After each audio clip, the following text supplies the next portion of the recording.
አሁን የማሳያችሁ የፈጣሪን ድንቅ ስራ ነው። እውነቴን ነው የምላችሁ። ፈጣሪን የፈለገ ትልቅ አርጋችሁ ብታስቡት በዚህ ልክ ትልቅ አርጋችሁ አስባችሁት አታውቁም። በጣም ምርጡና ትልቅ የፈጣሪ ጥበብ የተያከለበት ስራ ምንድነው? የሰው ልጅ ወይስ ደግሞ የሰው ልጅ አይምሮ? በእርግጠኝነት ሁለቱም አይደሉም። ምክንያቱም አሁን የማሳያችሁን ነገር ለመረዳት ጭንቅላታችሁ ራሱ ብቁ ላይሆን ይችላል። ምን ያህል ትረዳላችሁ እርግጠኛ አይደለሁም። ነገር ግን ከተረዳችሁት ምናልባትም ፈጣሪ ምን ያክል ታላቅ እንደሆነ የምትረዱበት ቀን ይመስለኛል። ይሄ የምትመለከቱት ሰው ኢፒክ ስፔስማን ይባላል። ዋነኛ ስራው በጣም ውስብስብ የሆነውን ዩኒቨርስ ለኛ ቀለል አድርጎ ማሳየት ነው።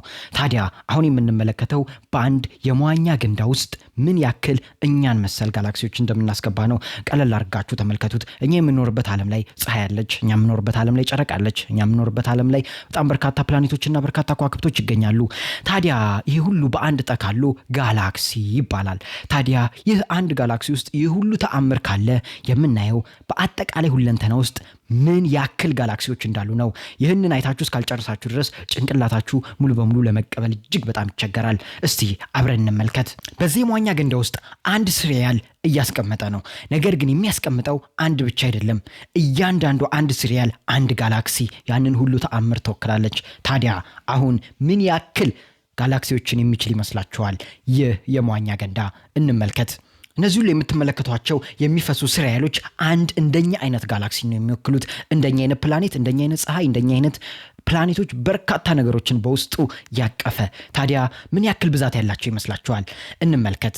100 ጋላክሲዎችን በሰከንድ ውስጥ እያፈሰሰ በአጠቃላይ ለመሙላት 65 ቀን ፈጅቶበታል። ታዲያ እነዚህ ሁሉ የምትመለከቷቸው እያንዳንዱ ሲሪያሎች አንድ ጋላክሲ ነው የሚወክሉት። ታዲያ በጣም የሚያስገርመው ነገር ይሄ አይደለም። የምር በዚህ መንገድ ብንቀጥል ምን ያክል ጋላክሲዎች ያሉ ይመስሏችኋል? ከዛ በፊት ምን ያክል የመዋኛ ገንዳ እንደሚያስፈልጉ ልንገራችሁ። ምክንያቱም ይሄ ገና አንድ የመዋኛ ገንዳ ነው። እንደዚህ አይነት 355 የመዋኛ ገንዳዎች ያስፈልጉናል። በእነዚህ ሁሉ ውስጥ 1 ትሪሊየን የሚጠጉ ጋላክሲዎች ይኖራሉ ብለን እናስባለን። ይሄ ታዲያ በእኛ ኦብዘርቨብል ዩኒቨርስ ወይም እኛ ማየት በቻል ነው በቴሌስኮፕ አቅማችን የተወሰነ ብቻ ነው። ምናልባትም ከዚህ በላይ የሚሆኑ በጣም በርካታ ጋላክሲዎች ሊኖሩ እንደሚችሉ እናስባለን። በእያንዳንዱ ጋላክሲ ውስጥ በጣም በርካታ ፕላኔቶች፣ በጣም በርካታ ፀሐዮች፣ ምናልባትም በጣም በርካታ ከዋክብት ይገኛሉ ከምናስበው በላይ። ይህ እጅግ በጣም አደገኛ ሰፊና ልዩ የሆነ ነገር ነው። ይህንን ለመረዳት ብዙ የማሰላሰል አቅምን ይጠይቃል። እኛ ባለችን ትንሽ አይምሮ ይህን ያህል ተረድተናታል። ምን እንደተሰማችሁ አሁን ንገሩኝ፣ ምን ያክል ትልቅ እንደሆነ።